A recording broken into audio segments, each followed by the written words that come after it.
नमस्कार, सरोकार संवादमा यहाँलाई स्वागत छ। म श्रीकृष्ण नेउपाने।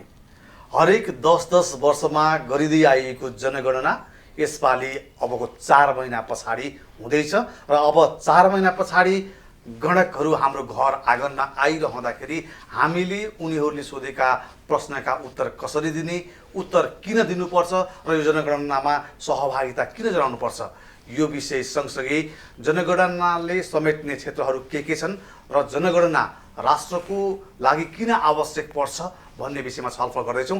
यसका लागि आज मसँग हुनुहुन्छ केन्द्रीय तथ्याङ्क विभागका निर्देशक, जो यो राष्ट्रिय जनगणना 2078 का निर्देशक पनि हुनुहुन्छ।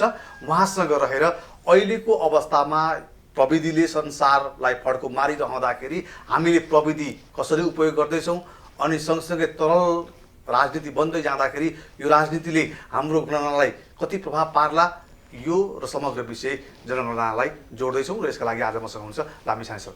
स्वागत छ कार्यक्रममा। धन्यवाद। अब यहाँहरूले त झन्डै 2 वर्षदेखि नै यसको अभ्यास, एक्सर्साइज, अझ भनौँ होमवर्क गर्दै आउँदै हुनुहुन्थ्यो कि 78 सालमा हामी जनगणना गर्दैछौँ भनेर। अब लगभग काम सकिएको होला कि केही बाँकी छ? पक्कै राष्ट्रिय जनगणना 2078 गर्ने सिलसिलामा यो लामो समय खर्चिनु पर्ने हुन्छ। यसमा हामीले विगत 2 वर्षदेखि नै यसका तयारीहरू सम्पन्न गरिरहेका छौँ। अहिले आउँदाखेरि अब हामी लगभग तयारीको अन्तिम चरणमा छौँ। यो मानेमा कि अहिले भर्खरै हामीले जनगणनामा खटिने गणक तथा सुपरभिषकको पनि भर्ना प्रक्रियाहरू आह्वान गरिसकेका छौँ भने गणना सामग्रीहरू खरिद गर्ने कुराहरू पनि लगभग अन्तिम चरणमा छ र अब त्यो सामग्रीहरूलाई प्याकिङ गर्ने र त्यसलाई जिल्लाहरूमा पुर्याउने कामको तयारी हामी गरिरहेका छौँ। अब बितेको 10 वर्षभन्दा यो जनगणना जुन अहिले गर्दैछौँ हामी आगामी जेठबाट, यो जनगणना के आधारमा र कति तरिकाले फरक छ? यो राष्ट्रिय जनगणना 2078 एउटा नितान्त भिन्न खालको विशेषताहरू बोकेर आएको जनगणना हो। यो अर्थमा यो 12औं श्रृङ्खला पनि हो राष्ट्रिय जनगणनाको। यो सङ्घीय संरचनामा पहिलो जनगणना पनि भन्छौँ यसलाई हामीले।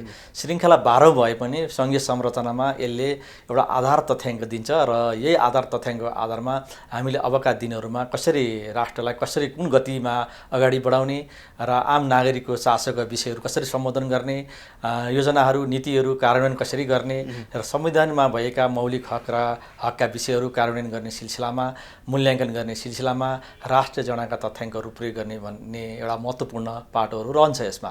र प्रविधिको हिसाबले पनि हामी अलिकति केही अगाडि बढिरहेका छौँ। राष्ट्रिय जनगणना 2078 मा हामीले एउटा कागजी प्रश्नावलीको सँगसँगै काठमाडौँ उपत्यकामा ट्याब्लेटबाट, हाते कम्प्युटर अथवा डिजिटल माध्यमबाट पनि जनगणना गर्छौँ भने नेपालभन्दा बाहिर रहनुभएका वैदेशिक कुटनीतिक नियोगमा रहनुभएका हाम्रा कर्मचारीहरू, सरकारी कर्मचारीहरूको विवरण हामी ई सेन्ससको माध्यमबाट हामी सङ्कलन गर्छौँ। हजुर हो। अब त्यसो हो भने अब धेरै आम मान्छेले सधैँ सोधिरहने प्रश्न चाहिँ जनगणनामा भाग लिँदा के फाइदा हुन्छ, नलिँदा हामीलाई के नोक्सान पर्छ अनि उनीहरूले सोधेका प्रश्नको सही जवाब दिनै पर्छ भन्ने के छ? गोपनीयताको पनि त कुरा होला, कतिपय कुरा हामीलाई भन्न मन नलागेको होला अथवा सुनाउन मन नलागेको कुरा हुन्छन् होला, ती हामीले किन सुनाउनै पर्ने भन्ने किसिमका प्रश्नहरू आउँछन्। अब त्यसो हो भने आम मान्छेले चाहिँ जनगणनालाई कसरी बुझ्नुपर्छ अनि उहाँहरूले जवाफ कसरी दिनुपर्छ? हजुर, यो राष्ट्रिय जनगणनाबाट लिने तथ्याङ्क भनेको दुईवटा किसिमले हेर्नुपर्छ र जनगणना भनेको के हो भन्ने नै महत्त्वपूर्ण पक्ष छ। एउटा व्यक्तिको गणना त हो, व्यक्तिहरूको कहाँ छन्, कति छन्, कुन अवस्थामा छन् भन्ने कुरोहरू यसले पत्ता लगाउने भयो र तिनीहरूलाई अब राज्यको दृष्टिकोणबाट हेर्ने हो भने चाहिँ त्यो मानिसहरू बसेको मानिसहरूको योजनाहरू बनाउने, नीतिहरू बनाउने र कार्यक्रम सञ्चालन गर्ने, उनीहरूको सामाजिक सुरक्षाहरूको कुराहरू गर्ने, यी कुराहरू राज्यको तर्फबाट गर्नको लागि कति बजेट आवश्यक पर्छ भन्नको लागि पनि राष्ट्रिय जनगणनाको तथ्याङ्क आवश्यक पर्छ। अब नागरिकले किन आवश्यक छ, एउटा विवरण दिएन भने के हुन्छ भन्ने कुरा साह्रै महत्त्वपूर्ण रहन्छ। हरेक जनगणनामा सोधिने प्रश्नहरू नागरिकसँग जोडिन्छन् र त्यो नागरिकसँग जोडिएको तथ्याङ्कहरू नेपाल सरकार अर्थात् अन्य निकायहरू, धात्री निकायहरू होस्, अन्य सरकारी निकाय, गैर सरकारी निकाय, निजी क्षेत्र, उद्योग कल कारखानामा काम गर्नुहुने व्यवसायजन्य क्रियाकलापहरू, यी सबै क्षेत्रलाई आवश्यक पर्छ। इभन हामी व्यक्तिलाई पनि यो जनगणनाको तथ्याङ्क आवश्यक पर्छ। व्यक्तिलाई किन पर्छ भन्दाखेरि चाहिँ हामीले राज्यले दिने सेवा सुविधासँग जोडेको विषयहरू छन्, वडाले दिने सेवा सुविधाहरूसँग जोडेका विषय छन्। अब राज्यले व्यक्तिलाई दिने भनेको सामाजिक सुरक्षाका कार्यक्रमहरू दिने हो, जस्तै ज्येष्ठ नागरिक भत्ता होला, अपाङ्गता भत्ता होला, छात्रवृत्तिका कुराहरू होलान् र आफ्नो गाउँ ठाउँको विकासको लागि पुल बनाउनु पर्छ कि पर्दैन, त्यहाँको जनघनत्व कति छ, स्कुल खोल्नु पर्छ कि पर्दैन त्यो ठाउँमा, त्यसको जनघनत्व कति छ भन्ने हिसाबले हरेक दृष्टिकोणले विकास निर्माणका कार्यक्रम गर्नु पर्दाखेरि व्यक्तिलाई नै केन्द्रित गरेर गरिन्छ। र त्यसले गर्दा व्यक्तिलाई केन्द्रित गर्ने भएको कारणले जनगणनाका तथ्याङ्कहरू तल्लो तहसम्म अरू सर्वे अरू गणनामा भन्दा फरक किसिमको तथ्याङ्क प्राप्त हुन्छ। यसले चाहिँ तल्लो तह भन्नाले स्थानीय स्तरसम्म, वडा तहसम्म, अझ वडा भन्दा पनि तल्लो तहसम्म भनौँ न, सेटलमेन्ट लेभल भन्छौँ, गाउँ बस्ती तहसम्म चाहिँ हामीले तथ्याङ्क दिन्छौँ। त्यो दिएको कारणले गर्दा स्थानीय सरकारले, प्रदेश सरकारले, सङ्घीय सरकारले संविधानमा लेखिएका कुराहरू, आफ्नो नीति कार्यक्रममा लेखिएका कुराहरू, आफ्नो घोषणापत्रमा लेखिएका कुराहरू चाहिँ प्रयोग गरेर नागरिकलाई चाहिँ सेवा सुविधा दिने, वडा कार्यालयले वडा सेवा सुविधा दिने, यी कुराहरूसँग जोडिएको हुँदाखेरि चाहिँ हरेक नागरिकलाई, विद्यार्थीलाई पनि यो आवश्यक छ भने आम व्यक्तिलाई र आफ्नो गाउँ ठाउँको विकासको लागि राष्ट्रिय जनगणना तथ्याङ्क चाहिँ भनेपछि राज्यबाट पाउने सेवा सुविधा अथवा राज्यले दिने सर्भिस चाहिँ राज्यलाई पनि डेलिभर गर्न सजिलो बनाउने भयो र नागरिकलाई पनि त्यो सेवा पाउनको लागि चाहिँ सजिलो हुने भयो, तथ्याङ्क चाहिँ सही भयो भने। तसर्थ पनि एउटा इन्डिभिजुअल नागरिकले चाहिँ आफ्नो जे छ सोधेको गणकले प्रश्न त्यो सही जवाफ दिनुपर्छ। हजुर, सही जवाफ नदिँदाखेरिको हाम्रो प्रभाव भनेको चाहिँ हामीले एउटा मानौँ न, ज्येष्ठ नागरिकलाई हामी नेपाल सरकारले भत्ता दिने भनेको छ, 70 वर्ष पुग्नुभएका व्यक्तिलाई भत्ता दिने भनेको छ भनेपछि 70 वर्ष पुगेका व्यक्तिहरू कति छन्, अर्थात् 10 वर्षको अन्तरालमा आज 70 वर्ष नपुगेका अब 69 वर्ष पुगेका मान्छेहरू अर्को वर्ष 70 वर्ष पुग्छन्। त्यसले गर्दा उमेरको आधारमा, पुरुष र महिलाको आधारमा र यिनीहरूलाई छुट्याउनको लागि राज्यलाई कति बजेट चाहिन्छ हरेक वर्षको भन्नको लागि जनसङ्ख्या चाहिने भयो, व्यक्तिको चाहियो, अनि त्यसमा पुरुष र महिला पनि चाहियो, त्यसमा उमेर पनि चाहियो। त्यो कारणले गर्दा राज्यलाई हरेक वर्ष कति बजेट आवश्यक पर्छ भन्ने अनुमान पनि गर्नुपर्ने हुन्छ। त्यस्तै गरेर अब राज्यले सामाजिक सुरक्षाको नाममा धेरै खर्च गरेका छ। अहिले रोजगार कार्यक्रमहरू, स्वरोजगार कार्यक्रमहरू पनि सञ्चालन गरिरहेका छ। त्यस्तै गरेर फुसको छानो हटाउने कार्यक्रम गरेको छ। राष्ट्रिय जनगणनाले नेपालमा फुसका छाना भएका घर कतिवटा छन् भन्ने कुरो यसले दिन्छ। त्यो दियो भने राज्यले कति लगानी गर्नु पर्दो रहेछ त, अब कति वर्षभित्र फुसका छानाहरू सबै हटाउँछौँ भन्ने कुराहरू राज्यले भन्न सक्ने भयो। त्यस्तै गरेर हरेक आवासहरू बनाउने कुराहरू होला, कृषिको तथ्याङ्कहरू पनि हामी प्राप्त गर्छौँ। त्यस्तै गरेर जनगणनामा हरेक घरहरू कति छ नेपालमा, त्यो घरहरूको प्रयोग कस्तो अवस्थामा छ, कति शिक्षालयले प्रयोग गरेर शिक्षामा प्रयोग गर्छ, कति स्वास्थ्यजन्य घरहरू छन्, जस्तै आवश्यक घरहरू कति छन्, उद्योग कल कारखानाहरूका घरहरू कति छन्, रोजगार बेरोजगारका कुराहरू, बसाइसराईको अवस्था कस्तो छ, अपाङ्गता भएका व्यक्तिहरूको अवस्था कस्तो छ, यौन तथा लैङ्गिक अल्पसङ्ख्यकको अवस्थाको सङ्ख्याहरूको बारेमा यी यावत विषयमा तथ्याङ्क सङ्कलन गरेको कारणले गर्दा चाहिँ यो सामाजिक सुरक्षा र व्यक्तिसँग जोडिएको र हाम्रो गाउँ ठाउँ समाजलाईसँग जोडिएको विषय भएको र हरेक वडा कार्यालयको विषयमा पनि हामीले नयाँ कुराहरू सोचेका छौँ। विगतको भन्दा हाम्रा वडा कार्यालयले नागरिकलाई दिएको सेवा सुविधाको अवस्था कस्तो छ र उनीहरूको विकास कसरी गरिरहेका छन् वडाहरूले पनि, र त्यो किसिमले गर्दा नागरिकलाई पाउनुपर्ने सेवा सुविधा नपाएको र वञ्चित भएका छन् कि छैनन् भन्ने कुराको पनि यसपटकको जनगणनामा हामी लिँदैछौँ। हजुर, त्यो जनगणनामा लिएको कारणले गर्दा नितान्त यो नागरिक समाजसँग, नागरिक व्यक्तिसँग जोडिएको हुँदा सही तथ्याङ्क दिनुपर्छ र गलत तथ्याङ्क आयो भने देशले गर्ने प्लानिङ योजनाहरू चाहिँ सही हुँदैनन्। सही नभएको कारणले गर्दा सरकार चाहिँ बिचमा असफल हुन्छ र उसले बजेट जुटाउन सक्दैन। त्यो कारणले गर्दा आम नागरिकको दायित्व भनेको चाहिँ मुख्य रूपमा गणक र सुपर्यवेक्षकमा सहभागी हुने, गणक र सुपर्यवेक्षकलाई आउने, गणक र सुपर्यवेक्षकलाई हामीले दिनुपर्ने विवरणहरू सही रूपमा दिने र उनीहरूलाई आफ्नो गाउँठाउँमा सहजीकरण गरिदिने काम चाहिँ गर्न सकियो भने हाम्रो एउटा नागरिकको पनि दायित्व पुरा हुन्छ। जेठ 15 गतेबाट गणकहरू घर घर पुग्दैछन् होइन? अब हाम्रो दुईटा चरणमा हामीले गर्छौँ। एउटा त सुपर्यवेक्षकहरू हामी पठाउँछौँ, करिब वैशाख 26 गतेबाट हामी 20 दिनको लागि पठाउँछौँ। त्यो सुपर्यवेक्षकले चाहिँ प्रत्येक घर परिवारमा गएर एउटा सूची तयार गर्छ। त्यो सूची तयार गर्दाखेरि चाहिँ त्यसमा यौनिक तथा लैङ्गिक अल्पसङ्ख्यकका कुराहरू पनि सोधिन्छ। त्यसमा परिवारमा अक्सर बसोबास गर्नुभएका महिला र पुरुषहरू कतिजना हुनुहुन्छ, त्यस्तै गरेर त्यो परिवारमा घरहरूको प्रयोग कस्तो अवस्थामा छ, कति तले घरहरू छन्। हाम्रो पहिलोपल्ट नेपालमा घरहरूको सङ्ख्याहरू हामीले अनुमान गर्न खोजिरहेका छौँ। विगतमा यो घरहरू कति छन् नेपालमा अहिलेसम्म थाहा छैन।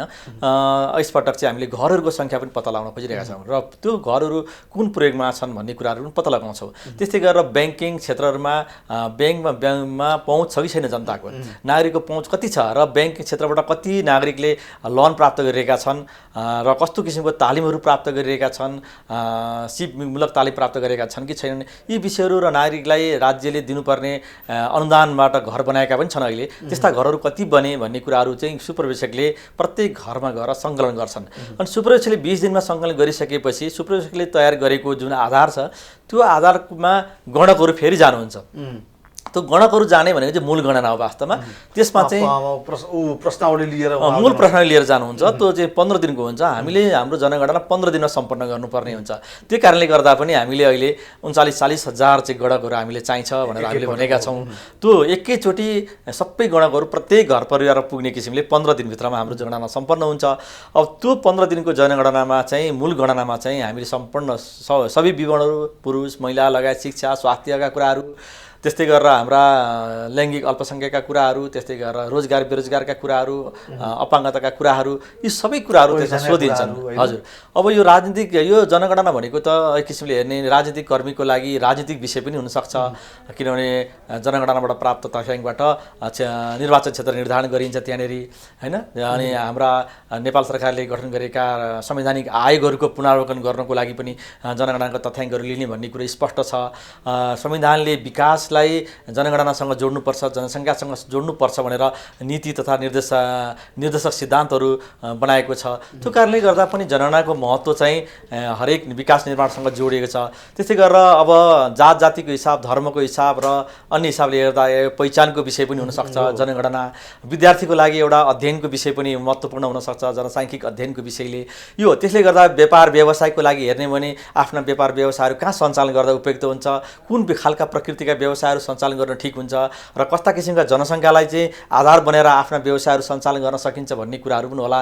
र उद्योगको लागि हेर्ने भने कुन किसिमका उद्योगहरू सञ्चालन गर्न सकिन्छ र हाम्रो नेपालमा कस्ता किसिमका उद्योगहरू सञ्चालन गर्यो भने राम्रो हुन्छ भन्ने हिसाबले रोजगारी बेरोजगारीका उद्योगका क्षेत्रहरू हाम्रा नेपालभरि कति उद्योग छन् र परिवारले सञ्चालन गरेका साना किसिमका एकदम महिलाहरूले सञ्चालन गरेका घरमा आफ्नै तरिकाले सञ्चालन गरेका व्यवसायहरू पनि कति छन् र कति महिला पुरुषहरू रोजगारमा लागेका छन्, कति लागेका छैनन् र यी सबै कुराहरू आउने भएको हुनाले यो चिज नितान्त हाम्रो नागरिक समाज नागरिकसँग जोडिएको विषयहरू छन् यसमा। त्यही त अब यसपालि चाहिँ तपाईँहरू घर पुग्दाखेरि कतिवटा प्रश्न हुन्छन्, ती प्रश्न बुझ्ने किसिमका हुन्छन् कि हुँदैन? किनभने सबै अझै पनि हामी हुन त धेरै जिल्लाहरू साक्षरता मुक्त भन्छौँ हामी होइन, साक्षरता भइसकेका छन्, निरक्षर मुक्त भन्छौँ, तर पनि त्यो अवस्था छैन व्यवहारमा।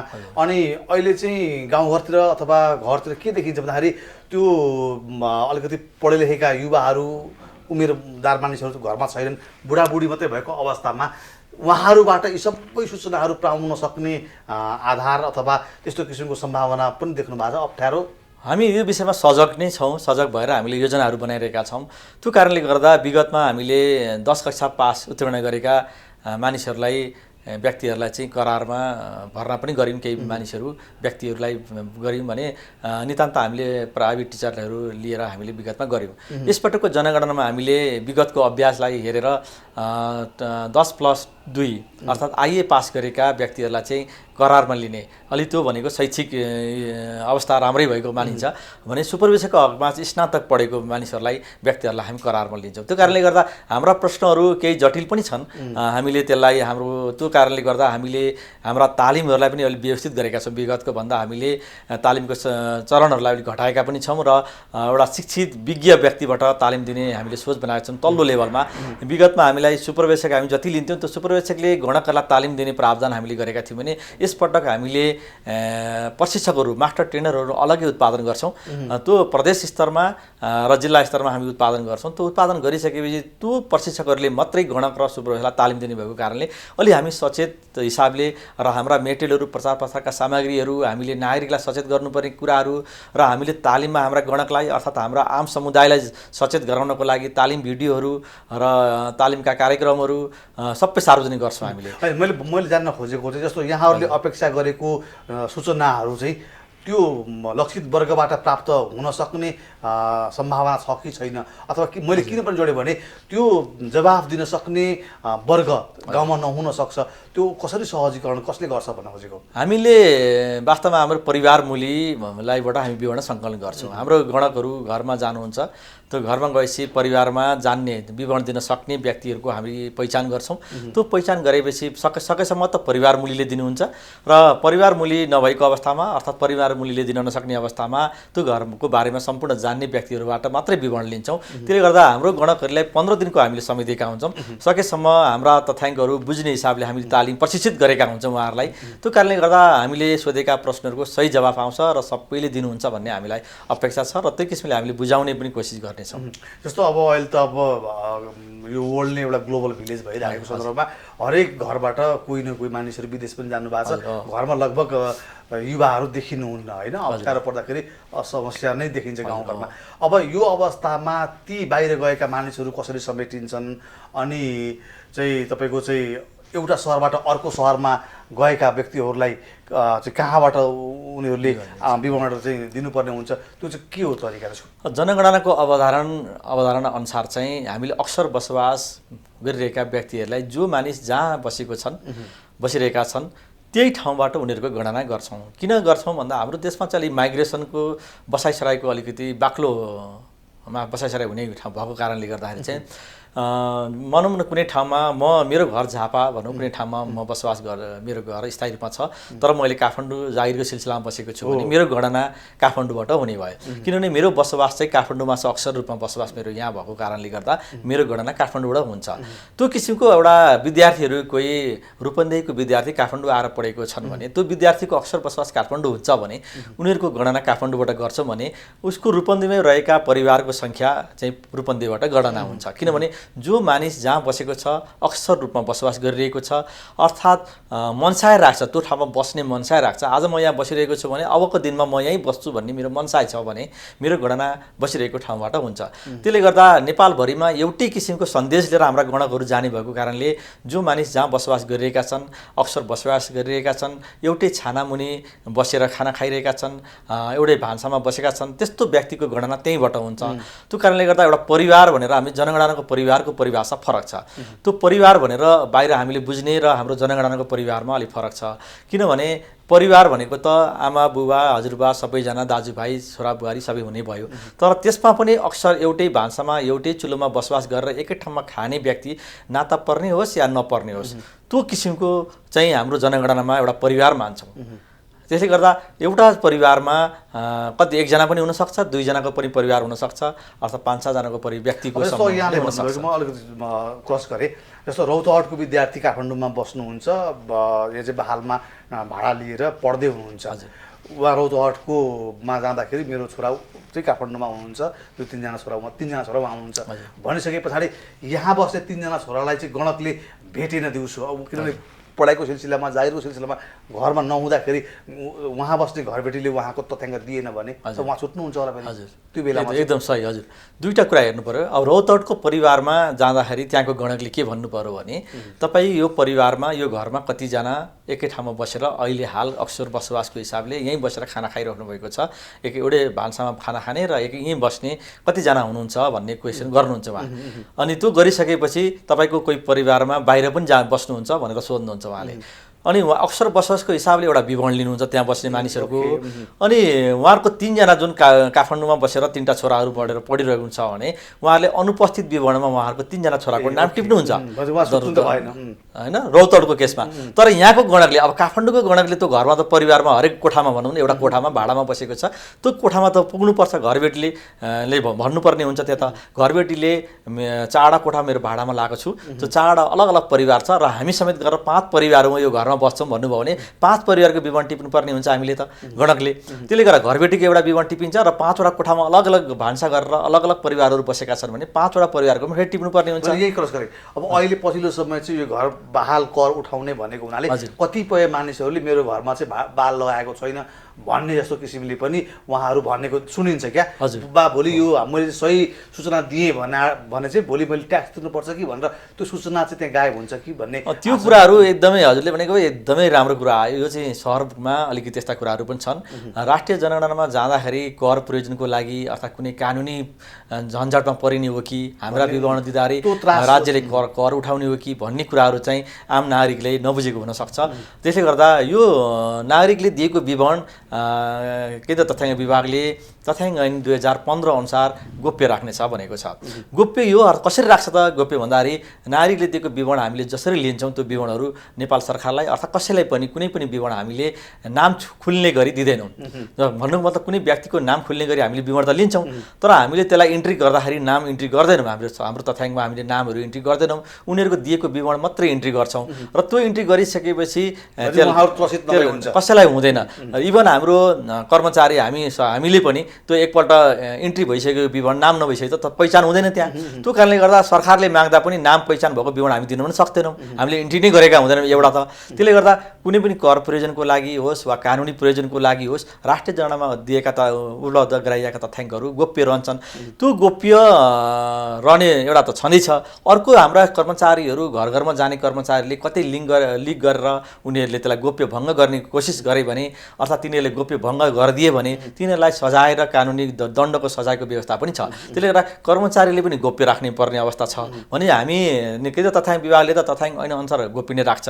त्यो तथ्याङ्कहरू नेपाल सरकारले माग्दा पनि हामीले व्यक्तिको पहिचान खुल्ने गरी हामी दिँदैनौँ भनेपछि गोपनीयताको जुन हक छ यो हक सुनिश्चित छ, ढुक्क भएर हाम्रा इन्फर्मेसनहरू दिन सकिन्छ। अनि यो घरभाडाको सहरी जनसङ्ख्यामा एउटा समस्या छ, घरभाडाको कर लाग्छ कि यो कारणले गर्दा विगतमा पनि अहिले हामीलाई कुरो उठाइराख्नु भएको छ।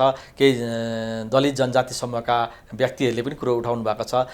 घरभाडामा बस्ने व्यक्तिहरूको चाहिँ घरबेटीले नभनिदिएको कारणले छुटिरहेको छ भन्ने कुरा पनि हामीसँग डेलिगेसनमा आउनु भएको छ।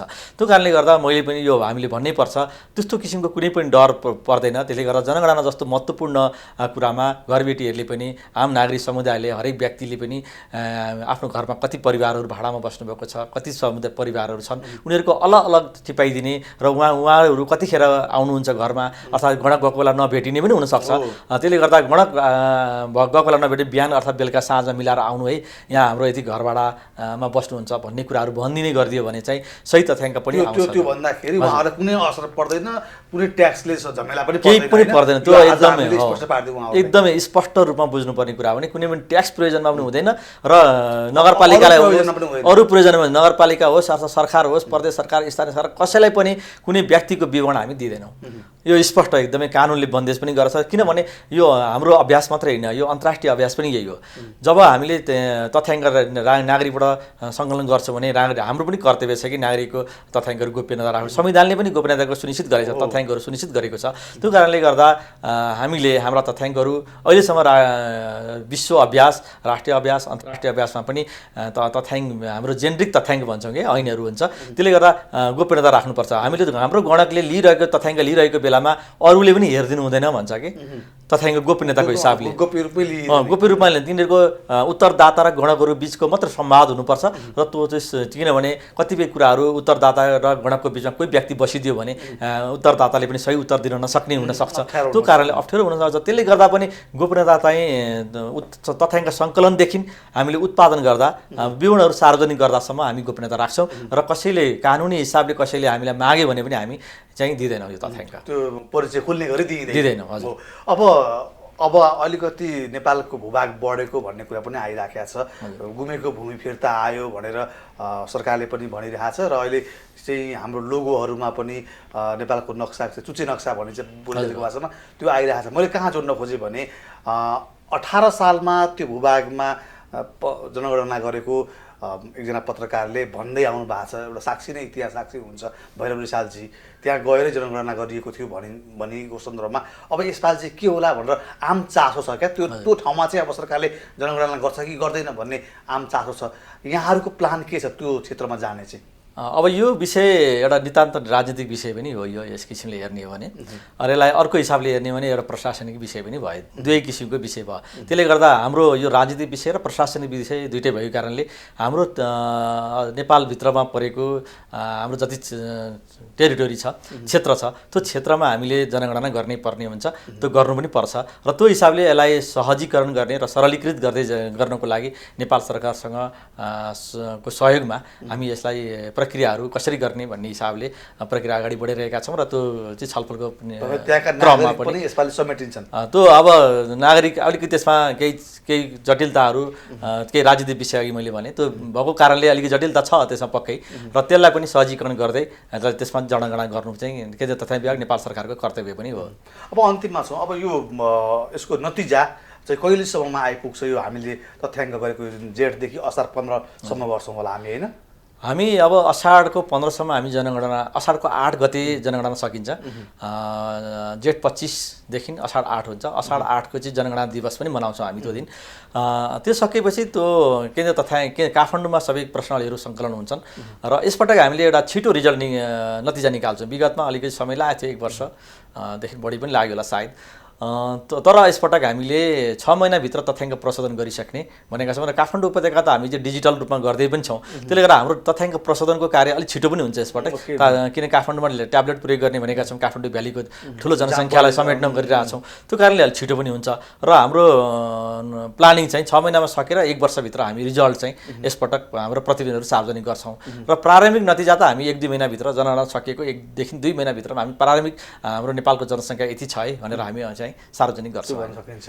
हस्, तपाईँको यस्तो कार्यव्यवस्थाको बावजुद पनि यहाँसम्म आइदिनु भयो, यो समय संवाद महत्त्वपूर्ण पनि थियो, यहाँलाई धेरै धेरै धन्यवाद। हस् त यहाँ सरकार र टेलिभिजनलाई पनि म धेरै धेरै धन्यवाद दिन चाहन्छु। यो महत्त्वपूर्ण समयमा हामीले भर्खरै गणक र सुरक्षाको भर्ना प्रक्रिया खुलेको अवस्था र आम नागरिकको चासो भइरहेको बेलामा यहाँले बोलाएर राष्ट्रिय जनगणनाको बारेमा आम नागरिक समुदायलाई, समाजलाई सूचित गर्न अवसर दिनुभयो, यहाँहरूप्रति धेरै धेरै धन्यवाद दिन चाहन्छु। हस् त धन्यवाद। हजुर, सरकार संवादमा आज हामीले अब हुँदै गरेको जनगणना किन आवश्यक छ, जनगणनामा हामीले हाम्रा तथ्याङ्कहरू किन दिनुपर्छ र हामीले गलत तथ्याङ्क दियौँ अथवा गलत सूचना दियौँ भने त्यसले पार्ने प्रभाव कस्तो हुँदो रहेछ भन्ने विषयमा छलफल गऱ्यौँ।